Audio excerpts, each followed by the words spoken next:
नमस्कार दोस्तों, क्या आपने कभी सोचा है कि इस संसार में हमारा अस्तित्व क्या है? हम कौन हैं? हमारा असली स्वरूप क्या है? हम क्या केवल यह शरीर हैं जो कुछ वर्षों बाद समाप्त हो जाएगा, या फिर हम कुछ और हैं, कुछ ऐसा जो अनश्वर है, जो सदा बना रहता है? दोस्तों, यह प्रश्न जितना साधारण लगता है उतना ही गहरा है, और इसी प्रश्न का उत्तर जानने के लिए आर्षि मुनियों ने हजारों वर्षों तक तप किया। वे गहरी साधना में लीन होकर उस सत्य को खोजने निकले जिसे जानने के बाद कोई भी भ्रम में नहीं रहता। यही सत्य है आत्मा और परमात्मा का रहस्य, और आज हम इसी पर चर्चा करने जा रहे हैं। लेकिन यह सिर्फ चर्चा नहीं होगी, यह एक यात्रा होगी, एक ऐसी यात्रा जो आत्मा से परमात्मा तक जाती है, जहां मोक्ष और मुक्ति का द्वार खुलता है। लेकिन इस यात्रा में आगे बढ़ने से पहले मैं आपसे एक सवाल पूछना चाहता हूं। क्या आपने कभी अपने भीतर झांक कर देखा है? कभी यह अनुभव किया है कि इस शरीर के अलावा भी कुछ है जो आपको देख रहा है, महसूस कर रहा है? सोचिए, जब आप गहरी नींद में होते हैं तब भी कुछ तो है जो आपका अस्तित्व बनाए रखता है। जब आप स्वप्न देखते हैं तो शरीर वहीं पड़ा रहता है, लेकिन फिर भी कोई तो है जो वह सपना देख रहा होता है। और जब आप जागते हैं तो वही मैं फिर से इस दुनिया में लौट आता है। आखिर यह मैं क्या है? यही आत्मा का सबसे पहला संकेत है। शास्त्रों में कहा गया है, अहम ब्रह्मास्मि, यानी मैं ब्रह्म हूं। लेकिन हम इसे भूल गए हैं। ठीक वैसे ही जैसे कोई राजा अगर अपना राज्य भूल जाए और जंगल में भटकने लगे तो वह खुद को एक साधारण मनुष्य मान लेता है। लेकिन जैसे ही उसे याद आता है कि वह राजा है, उसका पूरा जीवन बदल जाता है। हमारी आत्मा भी कुछ ऐसा ही अनुभव कर रही है। वह परमात्मा का ही अंश है, लेकिन संसार के मोह में फंसकर वह अपनी असली पहचान भूल गई है। और जब तक हम इस भ्रम से बाहर नहीं आएंगे, तब तक हम अपने वास्तविक स्वरूप को नहीं पहचान पाएंगे। अब सवाल यह उठता है कि आत्मा जो इतनी शुद्ध और दिव्य है, वह संसार के बंधनों में कैसे फंस गई? आखिर यह बंधन आया कैसे? आत्मा जो शुद्ध और दिव्य है, वह माया जाल में उलझी कैसे? और सबसे महत्वपूर्ण बात, क्या इससे मुक्त होना संभव है? और इससे बाहर निकलने का रास्ता क्या है? इन सभी जवाबों का सवाल आज के इस वीडियो में आपको मिलने वाला है। अगर सच में आप अपने जीवन को बदलना चाहते हैं तो एक भी पॉइंट मिस मत करना। यदि आपके पास पर्याप्त समय नहीं है इस वीडियो को पूरा देखने के लिए, तो आप इस वीडियो को यहीं पर रोक दीजिए। जब आपको समय मिले तो इस वीडियो को आप बैठकर बड़े ध्यान से देखिए और अपने जीवन में इसे गहराई से उतारिए। मैं आपसे वादा करता हूं कि इस वीडियो को पूरा देखने के बाद आपका जीवन पहले जैसा नहीं रहेगा, क्योंकि आपके अंदर वह शक्ति छुपी हुई है जो सब कुछ बदलने की हिम्मत रखती है, जो आप सच में पाना चाहते हैं। तो चलिए बिना देर किए वीडियो को स्टार्ट करते हैं। दोस्तों, जब कोई पक्षी खुले आकाश में उड़ता है तो वह पूरी तरह स्वतंत्र होता है। लेकिन अगर वही पक्षी किसी पिंजरे में बंद कर दिया जाए तो वह अपनी आजादी खो देता है। धीरे धीरे अगर वह बहुत लंबे समय तक पिंजरे में रहा तो वह उड़ना तक भूल सकता है। कुछ ऐसा ही आत्मा के साथ भी हुआ है। जब वह इस संसार में आई तो उसे माया ने अपने जाल में बांध लिया। माया क्या है? माया वह शक्ति है जो इस संसार को वास्तविक जैसा दिखाती है, जबकि यह केवल एक अस्थायी खेल है। उदाहरण के लिए, जब हम स्वप्न देखते हैं तो वह बिल्कुल सच जैसा लगता है, लेकिन जैसे ही नींद खुलती है हमें एहसास होता है कि वह सिर्फ एक सपना था। ठीक वैसे ही यह पूरा संसार भी एक सपना ही है। लेकिन जब तक हमारी जागृति नहीं होगी, हमें यह सपना ही वास्तविक लगेगा। तो फिर आत्मा कैसे फंस गई? जब आत्मा इस संसार में आई तो उसे 5 चीजों ने जकड़ लिया। काम यानी वासना, क्रोध, लोभ, मोह और अहंकार। ये 5 चीजें ही वह पिंजरा हैं जिसने आत्मा को बंद कर रखा है। यह समझने के लिए एक सरल उदाहरण लीजिए। अगर एक चुंबक के पास लोहे का टुकड़ा रखा हो तो वह स्वतः ही चुंबक की ओर खींच जाएगा। लेकिन अगर उस लोहे के टुकड़े पर जंग लग जाए तो वह चुंबक से नहीं चिपकेगा। आत्मा की स्थिति भी कुछ ऐसी ही है। जब तक वह इन 5 दोषों से ढकी रहती है, वह परमात्मा से नहीं जुड़ पाती। अब प्रश्न उठता है, क्या इससे बाहर निकलने का कोई तरीका है? क्या कोई ऐसी चाबी है जिससे इस पिंजरे का ताला खुल सकता है? हाँ, बिल्कुल है। और यही वह रहस्य है जिसे जानकर हजारों संत महात्माओं ने अपनी मुक्ति प्राप्त की। लेकिन यह रहस्य क्या है? यही वह रहस्य है जिसे न केवल ऋषि मुनियों बल्कि स्वयं भगवान को भी प्रेरित किया कि वे मानवता को इस अज्ञानता से बाहर निकालें। और इसी कारण हमें शास्त्रों में 3 प्रमुख मार्गों की जानकारी मिलती है जो आत्मा को परमात्मा तक पहुंचा सकते हैं। ये 3 मार्ग हैं: ज्ञान योग, भक्ति योग और कर्म योग। अब इन तीनों को समझना बहुत जरूरी है क्योंकि हर व्यक्ति की प्रवृत्ति अलग होती है। कुछ लोग बुद्धि के मार्ग से चलते हैं, कुछ प्रेम और भक्ति के मार्ग से, तो कुछ अपने कर्मों को ही ईश्वर को अर्पित कर देते हैं। लेकिन कौन सा मार्ग सबसे श्रेष्ठ है, यह समझने के लिए पहले हमें इन तीनों को विस्तार से जानना होगा। सबसे पहले समझते हैं ज्ञान योग। ज्ञान योग का सीधा अर्थ है स्वयं को पहचानना। यह मार्ग हमें यह सिखाता है कि हम शरीर नहीं, आत्मा हैं। जैसे ही यह बोध दृढ़ हो जाता है, वैसे ही संसार की सभी इच्छाएं स्वतः ही समाप्त होने लगती हैं। लेकिन यह सुनने में जितना सरल लगता है उतना है नहीं, क्योंकि हमारी आदतें, संस्कार और बाहरी भौतिक संसार हमें बार बार भटकाते रहते हैं। ज्ञान योग में ध्यान, स्वाध्याय और आत्मचिंतन के माध्यम से इस सत्य को गहराई से अनुभव किया जाता है। उदाहरण के लिए, जब सूरज बादलों से ढका होता है तो हमें लगता है कि वह कहीं चला गया है, लेकिन वास्तविकता यह है कि सूरज वहीं है, बस बादलों ने उसे ढक लिया है। ठीक वैसे ही आत्मा हमेशा परमात्मा से जुड़ी रहती है, लेकिन अज्ञानता रूपी बादल इसे छिपा देते हैं। ज्ञान योग का कार्य इन्हीं बादलों को हटाना है। इसके बाद आता है भक्ति योग। यह मार्ग उन लोगों के लिए है जो भगवान से प्रेम करना चाहते हैं। यहां तर्क और बुद्धि के बजाय श्रद्धा और प्रेम प्रमुख होते हैं। भक्त यह नहीं सोचता कि वह कौन है, आत्मा क्या है, बल्कि वह केवल भगवान को पुकारता है, उनसे प्रेम करता है और उनकी शरण में समर्पित हो जाता है। यही समर्पण उसे धीरे धीरे परमात्मा के निकट ले जाता है। इसका सबसे सुंदर उदाहरण है मीराबाई। उन्होंने कभी ग्रंथों का अध्ययन नहीं किया, लेकिन केवल श्री कृष्ण की भक्ति में लीन होकर परमात्मा को पा लिया। इसलिए गीता में श्री कृष्ण कहते हैं, भक्त्या माम भिजानाति, अर्थात केवल भक्ति से ही मुझे जाना जा सकता है। अगला नंबर आता है कर्म योग। यह तीसरा मार्ग है जो कहता है कि कर्म किए बिना कोई भी आगे नहीं बढ़ सकता। लेकिन यहां ध्यान देने वाली बात यह है कि कर्म ऐसा हो जो हमें बांधे नहीं बल्कि मुक्त करे, यानी निष्काम कर्म, ऐसा कर्म जो बिना किसी स्वार्थ के केवल कर्तव्य भावना से किया जाए। जब कोई व्यक्ति हर कार्य को भगवान को समर्पित करके करता है तो धीरे धीरे वह स्वयं को कर्म के बंधनों से मुक्त कर लेता है। इसका सबसे अच्छा उदाहरण है श्री राम।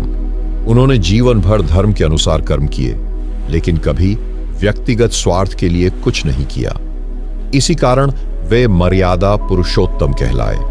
अब सवाल यह उठता है कि इनमें से सबसे श्रेष्ठ मार्ग कौन सा है? श्री कृष्ण गीता में कहते हैं कि तीनों मार्ग महत्वपूर्ण हैं, लेकिन अगर इन तीनों को एक साथ अपनाया जाए तो आत्मा का परमात्मा से मिलन शीघ्र ही संभव हो सकता है। यानी ज्ञान होना जरूरी है, लेकिन साथ ही भक्ति और कर्म भी उतने ही महत्वपूर्ण हैं। अब हमने जान लिया कि आत्मा को परमात्मा तक पहुंचाने के लिए कौन कौन से मार्ग हैं। लेकिन एक और महत्वपूर्ण प्रश्न अभी बाकी है। जब आत्मा परमात्मा से मिलती है तो वह अनुभव कैसा होता है? क्या यह केवल एक आध्यात्मिक विचार है या वास्तव में इसका कोई अनुभव किया जा सकता है? इसका उत्तर हमें उन संतों और महापुरुषों के अनुभवों से मिलता है जिन्होंने इस मिलन को प्रत्यक्ष रूप से अनुभव किया है। इसे समझने के लिए एक सुंदर उदाहरण लेते हैं। कल्पना कीजिए कि एक छोटी सी बूंद समुद्र से अलग हो जाती है और किसी नदी में बहने लगती है। वह सोचती है कि मैं स्वतंत्र हूं, मेरा खुद का अस्तित्व है। लेकिन जब वह दोबारा समुद्र में गिरती है तो क्या उसका अस्तित्व अलग रहता है? नहीं, वह स्वयं समुद्र बन जाती है। ठीक वैसे ही जब आत्मा अपने वास्तविक स्वरूप को पहचानती है और परमात्मा से मिल जाती है तो उसमें और परमात्मा में कोई भेद नहीं रहता। शास्त्रों और संतों के अनुभवों के अनुसार जब आत्मा परमात्मा से मिलती है तो कुछ विशेष अवस्थाएं उत्पन्न होती हैं। जिस क्षण आत्मा को यह बोध होता है कि मैं केवल शरीर नहीं हूं, मैं स्वयं ईश्वर का अंश हूं, उसी क्षण अहंकार समाप्त हो जाता है। अहंकार वही भ्रम है जो आत्मा को परमात्मा से अलग महसूस कराता है। हमारे जीवन में सुख दुख का आना जाना लगा रहता है, लेकिन जब आत्मा परमात्मा से मिलती है तो वह एक स्थायी आनंद में लीन हो जाती है। इसे ही सच्चिदानंद कहा जाता है। जब व्यक्ति को यह समझ आ जाता है कि मैं अनश्वर हूं, मेरा अस्तित्व कभी नष्ट नहीं हो सकता, तब उसे किसी भी चीज से भय नहीं रहता। मृत्यु तक का भय समाप्त हो जाता है, क्योंकि वह जान जाता है कि मृत्यु केवल शरीर की होती है, आत्मा की नहीं। जब आत्मा परमात्मा से मिलती है तो व्यक्ति में असीम प्रेम और करुणा उत्पन्न हो जाती है। वह हर जीव में ईश्वर को देखने लगता है। यही कारण है कि संत महात्मा हम सभी को समान दृष्टि से देखते हैं, बिना किसी भेदभाव के। परमात्मा से मिलन का अनुभव अचानक नहीं होता। ये एक अंतरयात्रा है जो निरंतर अभ्यास और समर्पण से संभव होती है। इसके लिए 3 महत्वपूर्ण साधन हैं। ध्यान वह माध्यम है जिससे हम अपनी चेतना को संसार से हटाकर अपने भीतर केंद्रित कर सकते हैं। जब मन पूर्ण रूप से शांत हो जाता है तभी आत्मा अपने वास्तविक स्वरूप को पहचान पाती है। जैसे लोहे का टुकड़ा चुंबक के पास रहने से चुंबकीय गुण प्राप्त कर लेता है, वैसे ही जब हम संतों और सत्संग के संपर्क में रहते हैं तो हमारी आत्मा स्वतः ही परमात्मा की ओर आकर्षित होने लगती है। जब हम अपने कर्मों को स्वार्थ से मुक्त करके केवल परमात्मा की भक्ति में लगा देते हैं तो धीरे धीरे हमारा अहंकार समाप्त होने लगता है और आत्मा की शुद्धता प्रकट होने लगती है। लेकिन यह यात्रा इतनी आसान नहीं है, क्योंकि हमारी इंद्रियां हमें बार बार संसार की ओर खींचती हैं। आत्मा को परमात्मा तक पहुंचने में सबसे बड़ी बाधा हमारी इंद्रियों और मन की चंचलता है। आत्मा का परमात्मा से मिलन तभी संभव है जब मन और इंद्रियां पूर्ण रूप से नियंत्रण में आ जाए। लेकिन समस्या यह है कि मन हमेशा चंचल रहता है, भटकता रहता है। इसे नियंत्रित करना आसान नहीं है। यदि कोई व्यक्ति ध्यान करने बैठता है तो कुछ ही क्षणों में उसके मन में असंख्य विचार आने लगते हैं। कोई पुरानी याद, कोई भविष्य की चिंता, कोई बाहरी शोर, कोई अधूरी इच्छा। यह मन की स्वाभाविक प्रवृत्ति है, लेकिन इसे वश में लाए बिना आत्मा की यात्रा संभव नहीं। इसे समझने के लिए एक उदाहरण लेते हैं। मान लीजिए कि एक झील है, लेकिन उसकी सतह पर लहरें उठ रही हैं। जब लहरें उठती हैं तो झील के तल में पड़ा कुछ भी स्पष्ट दिखाई नहीं देता, लेकिन यदि झील शांत हो जाए तो उसका तल साफ साफ दिखाई देने लगता है। ठीक इसी प्रकार जब मन शांत और स्थिर होता है तभी आत्मा अपने वास्तविक स्वरूप को पहचान सकती है। लेकिन प्रश्न उठता है कि इस चंचल मन को शांत कैसे किया जाए। इसके लिए 4 प्रभावी उपाय बताए गए हैं जो वर्षों से सिद्ध और प्रमाणित हैं। पहला उपाय है प्राणायाम। जैसे घोड़े की लगाम कसने से वह नियंत्रित हो जाता है, वैसे ही प्राणायाम के माध्यम से मन को काबू में किया जा सकता है। जब सांसें गहरी और नियंत्रित होती हैं तो मन भी शांत हो जाता है। यही कारण है कि योग साधना में सांसों को नियंत्रित करने पर विशेष जोर दिया जाता है। दूसरा उपाय है मंत्र जाप। जब कोई व्यक्ति लगातार एक ही मंत्र का उच्चारण करता है तो उसके विचारों की गति धीमी होने लगती है और मन एकाग्र हो जाता है। उदाहरण के लिए अगर कोई लगातार ओम नमः शिवाय या हरे कृष्ण का जाप करता है तो उसकी चेतना स्वतः ही उच्च स्तर पर पहुंचने लगती है। तीसरा उपाय है ध्यान। ध्यान का अर्थ है मन को वर्तमान क्षण में स्थिर करना, भूत और भविष्य की चिंता से मुक्त होकर केवल अपने अस्तित्व पर ध्यान केंद्रित करना। जब ध्यान गहरा होता है तो आत्मा के अंदर छिपी दिव्यता प्रकट होने लगती है। और चौथा उपाय है संयम और सत्संग। गलत संगति और विषय वासना से दूर रहकर संतों और सत्संग का सहारा लेने से मन को स्थिर करने में बहुत सहायता मिलती है। जैसे कोयले का टुकड़ा अग्नि के संपर्क में आने से स्वयं दहकने लगता है, वैसे ही यदि हम श्रेष्ठ साधकों के साथ रहते हैं तो हमारा मन भी धीरे धीरे उनके समान पवित्र और शांत होने लगता है। लेकिन यह यात्रा यहीं समाप्त नहीं होती। जब कोई साधक इन विधियों का निरंतर अभ्यास करता है तो धीरे धीरे उसके मन की चंचलता समाप्त होने लगती है, परंतु एक अंतिम बाधा अभी भी बची रहती है जिसे पार करना अत्यंत आवश्यक है। यह बाधा है माया का अंतिम भ्रम। यह भ्रम क्या है? जब कोई व्यक्ति परमात्मा के निकट पहुंच जाता है तो माया अंतिम परीक्षा लेती है। उसे संसार में अनेक प्रकार के मोह में उलझाने की कोशिश करती है, लेकिन जो इस अंतिम परीक्षा को पार कर लेता है वही वास्तव में मोक्ष प्राप्त करता है। जब कोई साधक मन को नियंत्रित करने की विधियों को अपनाने लगता है तो धीरे धीरे वह आत्मा के वास्तविक स्वरूप को पहचानने की ओर बढ़ता है। लेकिन ठीक इसी समय एक बहुत बड़ी चुनौती आती है, माया का अंतिम भ्रम। ये वही शक्ति है जो आत्मा को परमात्मा तक पहुंचने से रोकने के लिए अपना आखिरी प्रयास करती है। माया का सबसे बड़ा कार्य है व्यक्ति को संसार की अस्थायी चीजों में उलझा कर रखना ताकि वह सत्य की ओर न बढ़ सके। जब कोई साधक अपनी साधना में आगे बढ़ता है तो माया उसके सामने दो सबसे कठिन परीक्षाएं रखती है। पहली परीक्षा है भौतिक सुखों का आकर्षण। यह संसार रंग बिरंगी चीजों से भरा हुआ है जो हमारी इंद्रियों को लुभाती हैं। जैसे ही कोई साधक गहराई से ध्यान लगाने लगता है, अचानक उसके जीवन में कोई ऐसा आकर्षण पैदा हो सकता है जो उसे भटका सकता है। कोई व्यक्ति, कोई संपत्ति, कोई प्रसिद्धि, इनमें से कुछ भी अचानक उसके मार्ग में आ सकता है जो उसे यह सोचने पर मजबूर कर सकता है कि क्या वास्तव में यह संसार त्यागने योग्य है। यह माया का खेल है जो व्यक्ति को यह भ्रम देती है कि शायद मैं यहां सुख पा सकता हूं, मुझे परमात्मा तक जाने की जरूरत नहीं है। लेकिन जो साधक यह समझ जाता है कि यह सुख अस्थाई है, वे केवल कुछ समय तक ही टिक सकते हैं, वही इस परीक्षा को पार कर पाता है। दूसरी परीक्षा है अहंकार की परीक्षा।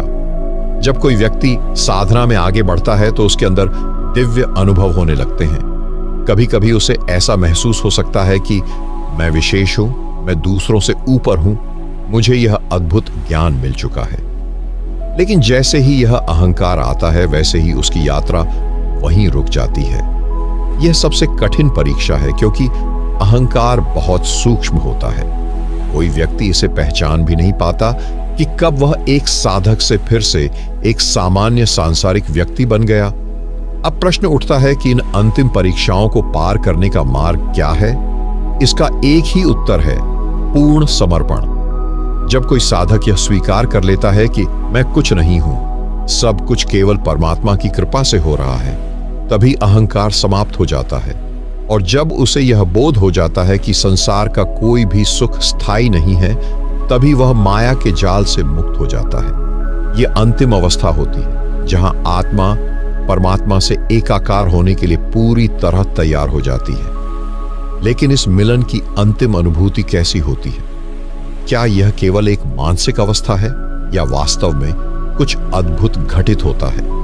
जब कोई आत्मा परमात्मा से मिलती है तो उस क्षण क्या अनुभव होता है?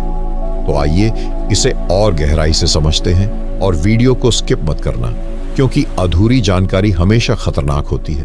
दोस्तों, जब साधक माया के अंतिम भ्रम को पार कर लेता है, अहंकार और सांसारिक मोह को छोड़ देता है, तब उसकी चेतना पूरी तरह शुद्ध हो जाती है।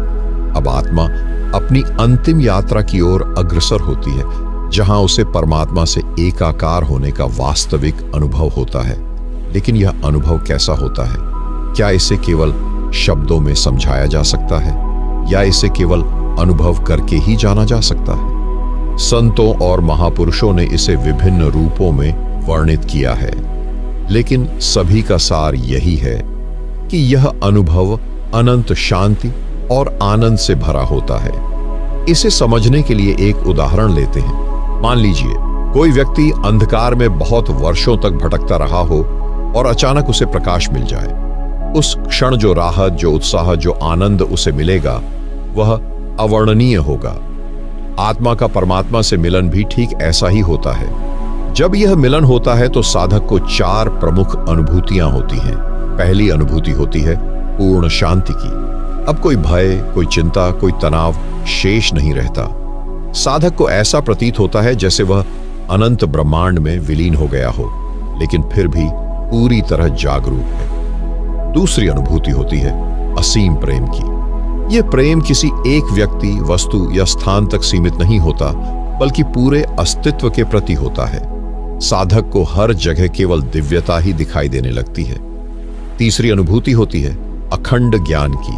अब उसे जीवन और मृत्यु के रहस्यों का पूर्ण बोध हो जाता है। वह जान जाता है कि आत्मा कभी नष्ट नहीं होती, केवल शरीर बदलते हैं और जीवन एक निरंतर यात्रा है। चौथी और अंतिम अनुभूति होती है परम आनंद की। यह आनंद किसी भी सांसारिक सुख से परे होता है। यह ऐसा आनंद है जो न किसी वस्तु से मिलता है, न किसी व्यक्ति से। यह तो केवल आत्मा के परमात्मा से मिलने का प्रतिफल है। लेकिन अब प्रश्न उठता है कि इस अवस्था को प्राप्त करने के बाद क्या होता है? क्या साधक इस संसार में बना रहता है या वह शरीर त्याग देता है? इसका उत्तर हमें उन्हीं महापुरुषों से मिलता है जिन्होंने इस अवस्था को प्राप्त किया है। कुछ संत जैसे आदि शंकराचार्य और संत ज्ञानेश्वर इस अनुभव के बाद संसार में रहकर लोगों को मार्ग दिखाने का कार्य करते रहे। उन्होंने अपने अनुभव को दूसरों के साथ साझा किया ताकि अधिक से अधिक आत्माएं इस परम सत्य को प्राप्त कर सकें। वहीं कुछ संत जैसे कई योगी और तपस्वी इस अवस्था में पहुंचने के बाद शरीर का त्याग कर देते हैं, क्योंकि अब उनका कोई व्यक्तिगत उद्देश्य शेष नहीं रहता। यह निर्णय आत्मा की प्रकृति और उसके संकल्प पर निर्भर करता है। लेकिन एक बात निश्चित है, जो भी इस अवस्था तक पहुंचता है वह फिर कभी संसार के मोह में नहीं फंसता। वह पूर्ण रूप से मुक्त हो जाता है। अब अंतिम प्रश्न यह उठता है कि क्या यह यात्रा केवल कुछ विशेष लोगों के लिए ही संभव है या हर कोई इसे प्राप्त कर सकता है? क्या कोई सामान्य व्यक्ति भी आत्मा से परमात्मा तक की इस यात्रा को तय कर सकता है? इसका उत्तर है हां। यह मार्ग केवल सन्यासियों के लिए नहीं है, बल्कि हर इंसान के लिए खुला है। यह सत्य केवल जंगलों या गुफाओं में साधना करने वालों तक सीमित नहीं है, बल्कि जो कोई भी अपने जीवन को सही दिशा में मोड़ना चाहता है वह इस यात्रा पर आगे बढ़ सकता है। लेकिन इसके लिए एक महत्वपूर्ण समझ विकसित करनी होगी। यात्रा की शुरुआत बाहरी दुनिया से नहीं, बल्कि हमारे अपने भीतर से होती है। यहां पर एक बहुत सुंदर उदाहरण लिया जा सकता है। मान लीजिए कि समुद्र के किनारे बहुत सी लहरें उठ रही हैं। कुछ बड़ी हैं, कुछ छोटी, कुछ तेज, कुछ हल्की। लेकिन उन लहरों का मूल क्या है? वे सब समुद्र से ही उत्पन्न हो रही हैं, समुद्र में ही विलीन हो रही हैं। जब तक लहरें अपनी अलग पहचान बनाए रखती हैं, तब तक वे अस्थायी हैं। लेकिन जैसे ही वे यह पहचानना शुरू कर देती हैं कि हम स्वयं समुद्र ही हैं, उसी क्षण उनका भ्रम समाप्त हो जाता है। ठीक वैसे ही जब हम यह पहचान लेते हैं कि हम केवल यह शरीर नहीं हैं, हम स्वयं परमात्मा का ही अंश है, तभी हमारी यात्रा सही दिशा में आगे बढ़ने लगती है। लेकिन इस अनुभूति तक पहुंचने के लिए हमें अपने जीवन में कुछ बदलाव लाने होंगे। पहला परिवर्तन, ध्यान और आत्मचिंतन को जीवन का हिस्सा बनाना। कोई भी व्यक्ति, चाहे वह किसी भी परिस्थिति में हो, यदि वह प्रतिदिन कुछ समय अपने मन को शांत करने के लिए निकाले, तो धीरे धीरे उसकी चेतना शुद्ध होने लगती है। दूसरा परिवर्तन, सत्संग और सही ज्ञान का चयन। जिस प्रकार शरीर को भोजन की आवश्यकता होती है, वैसे ही आत्मा को भी सही ज्ञान की आवश्यकता होती है। यदि हम केवल सांसारिक बातों में उलझे रहते हैं, तो हमारा मन कभी भी शुद्ध नहीं हो सकता। लेकिन यदि हम श्रेष्ठ ग्रंथों का अध्ययन करें, संतों की वाणी को सुनें और अपने भीतर सत्य को खोजने की कोशिश करें, तो धीरे धीरे हमारी दृष्टि बदलने लगती है। तीसरा परिवर्तन, स्वार्थ को त्याग कर प्रेम और करुणा का अभ्यास। जो व्यक्ति अपने जीवन में निस्वार्थ प्रेम और सेवा का भाव रखता है, उसका अहंकार स्वतः ही समाप्त होने लगता है। जब अहंकार मिटता है, तब आत्मा अपने वास्तविक स्वरूप में प्रकट होने लगती है। अब यहां एक और महत्वपूर्ण प्रश्न उठता है क्या यह परिवर्तन तुरंत आ सकता है या इसमें समय लगेगा? यह एक धीमी प्रक्रिया है, लेकिन जो व्यक्ति धैर्य और श्रद्धा के साथ इस मार्ग पर चलता है, उसे निश्चित रूप से आत्म साक्षात्कार का अनुभव होता है। इसे समझने के लिए एक और सुंदर उदाहरण लेते हैं। जब कोई किसान बीज बोता है तो वह तुरंत फल की उम्मीद नहीं करता। उसे धैर्य रखना पड़ता है, मिट्टी की देखभाल करनी पड़ती है, पानी देना पड़ता है और फिर समय के साथ वृक्ष बढ़ता है और फल देने लगता है। आत्मा की यात्रा भी इसी प्रकार है। हमें निरंतर अभ्यास और धैर्य रखना होगा और धीरे धीरे हम अपने वास्तविक स्वरूप को पहचानने लगेंगे। अब तक हमने आत्मा की परमात्मा तक की यात्रा को समझा, लेकिन एक अंतिम और गूढ़ प्रश्न अब भी शेष है। क्या यह यात्रा केवल एक जन्म में पूरी हो सकती है या आत्मा को कई जन्मों तक सफर करना पड़ता है? क्या हर व्यक्ति को अंततः मोक्ष प्राप्त होता है या कुछ आत्माएं अनंत काल तक जन्म और मृत्यु के चक्र में फंसी रहती है? यह प्रश्न अत्यंत महत्वपूर्ण है क्योंकि यह हमें यह समझने में मदद करता है कि जीवन और मृत्यु की प्रक्रिया वास्तव में कैसी है। शास्त्रों और संतों के अनुसार आत्मा अमर है, लेकिन शरीर नश्वर है। जब तक आत्मा अपने वास्तविक स्वरूप को नहीं पहचानती, तब तक वह जन्म और मृत्यु के चक्र में घूमती रहती है। इसे संसार का बंधन कहा जाता है। लेकिन यह बंधन क्यों बना रहता है? इसका सबसे बड़ा कारण है अधूरी इच्छाएं। जब कोई व्यक्ति इस संसार को छोड़कर जाता है, लेकिन उसके मन में अभी भी इच्छाएं बाकी होती हैं, तो उन इच्छाओं की पूर्ति के लिए उसे पुनः जन्म लेना पड़ता है। यह बिल्कुल वैसे ही है जैसे कोई विद्यार्थी जब तक परीक्षा में सफल नहीं होता, तब तक उसे उसी कक्षा में बार बार पढ़ाई करनी पड़ती है। इसी प्रकार जब तक आत्मा अपने सारे कर्मों का हिसाब नहीं कर लेती और अपनी इच्छाओं से मुक्त नहीं हो जाती, तब तक उसे बार बार जन्म लेना पड़ता है। लेकिन यहां एक महत्वपूर्ण बात समझनी होगी। हर जन्म एक अवसर है। जब कोई व्यक्ति इस यात्रा को समझकर अपने जीवन को सही दिशा में ले जाता है, तो वह जन्म मरण के चक्र को समाप्त करने के करीब पहुंच जाता है। लेकिन जो लोग इस सत्य को नहीं समझते, वे संसार में बार बार उलझते रहते हैं और उनका सफर कभी समाप्त नहीं होता। इसे ऐसे समझें, मान लीजिए कि कोई नदी समुद्र की ओर बह रही है। यदि रास्ते में वह कहीं किसी छोटे तालाब में अटक जाए, तो उसका प्रवाह वहीं रुक सकता है। लेकिन यदि वह निरंतर आगे बढ़ती रहे, तो अंततः वह समुद्र में मिल ही जाती है। आत्मा की यात्रा भी ऐसी ही है। जो आत्मा संसार के छोटे छोटे सुखों में अटक जाती है, उसे बार बार जन्म लेना पड़ता है। लेकिन जो आत्मा इन सब को पार करके अपने वास्तविक लक्ष्य की ओर बढ़ती रहती है, वह अंततः मोक्ष प्राप्त कर लेती है। अब प्रश्न यह उठता है कि मोक्ष प्राप्त करने के बाद आत्मा के साथ क्या होता है? क्या वह पूरी तरह विलीन हो जाती है या किसी नई अवस्था में प्रवेश करती है? यह एक बहुत गहरा रहस्य है जिसे केवल अनुभव से ही समझा जा सकता है। लेकिन संतों के अनुसार जब आत्मा मोक्ष प्राप्त कर लेती है, तो वह पूर्ण शांति और आनंद की अवस्था में पहुंच जाती है। अब उसे फिर से जन्म लेने की आवश्यकता नहीं रहती।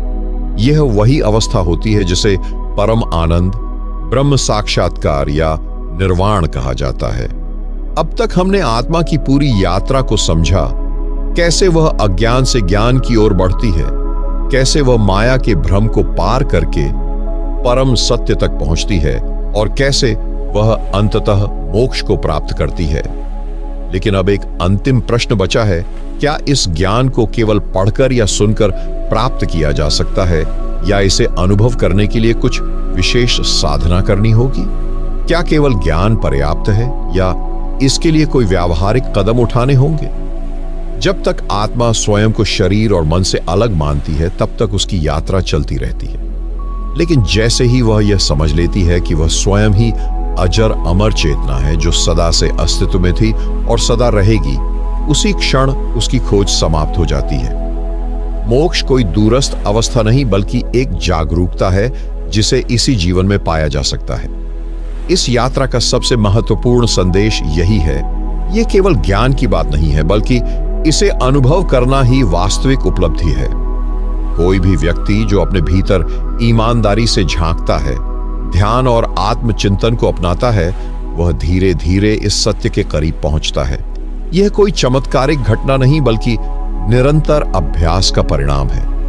तो अब प्रश्न यह नहीं है कि क्या आत्मा परमात्मा से मिल सकती है, बल्कि वास्तविक प्रश्न यह है कि क्या हम इस मिलन को अपने जीवन में अनुभव करने के लिए तैयार हैं? क्योंकि परमात्मा तो सदा से हमारे भीतर ही है, बस हमें अपनी दृष्टि को बाहर से हटाकर भीतर की ओर मोड़ना है। और इसी बोध के साथ हम इस श्रृंखला को यहीं विराम देते हैं। लेकिन यह विराम अंत नहीं बल्कि एक नए आरंभ का संकेत है, आपके अपने भीतर उस परम सत्य को खोजने की यात्रा का आरंभ। तो अब यह निर्णय आपका है। क्या आप केवल सुनकर इसे भूल जाना चाहते हैं या इसे अपने जीवन में उतारकर वास्तविक अनुभव की ओर बढ़ना चाहते हैं? क्योंकि उत्तर बाहर नहीं, आपके भीतर ही है। अगर तुम इस यात्रा को और गहराई से समझना चाहते हो तो हमारे ध्यान योग साधना चैनल से जुड़े रहो। यहां हम ध्यान, ऊर्जा और आंतरिक शक्ति से जुड़े गूढ़ रहस्यों को उजागर करते रहेंगे।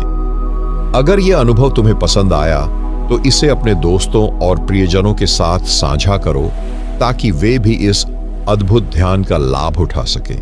वीडियो को लाइक करें, चैनल को सब्सक्राइब करें और बेल आइकन दबाएं ताकि ध्यान और आत्मज्ञान की यह यात्रा निरंतर चलती रहे। इस वीडियो को लास्ट तक देखने के लिए आपका बहुत बहुत धन्यवाद। आपका प्यार ही हमारे लिए आपका आशीर्वाद है। तो चलिए आज की यात्रा को यहीं खत्म करते हैं।